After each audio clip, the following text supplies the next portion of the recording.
बीडमध्ये शेकडो महिलांनी ऊसतोड मजुरीसाठी जाण्याआधी स्वतःची गर्भपिशवी काढून टाकल्याचा प्रकार समोर आला आणि यावरून आता काँग्रेसच्या नेत्या यशोमती ठाकूर यांनी संताप व्यक्त केलेला आहे। महिलांच्या गर्भपिशव्या काढल्या तेव्हा महिला आयोग झोपलं होतं का असा सवाल यशोमती ठाकूर यांनी केलेला आहे।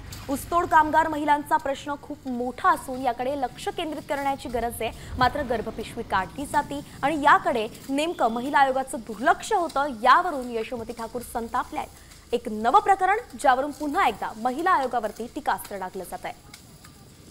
ऊसतोड कामगारांचा हा खूप मोठा विषय आहे आणि हा सातत्याने त्याच्याकडे लक्ष केंद्रित करण्याची गरज आहे।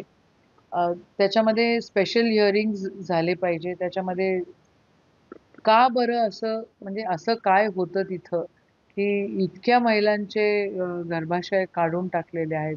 हे अतिशय शॉकिंग आणि एक चटका देणारी ही बातमी आहे की 800 महिलांच्या गर्भपिशव्या काढल्या आणि महिला आयोग काय झोपलाय का?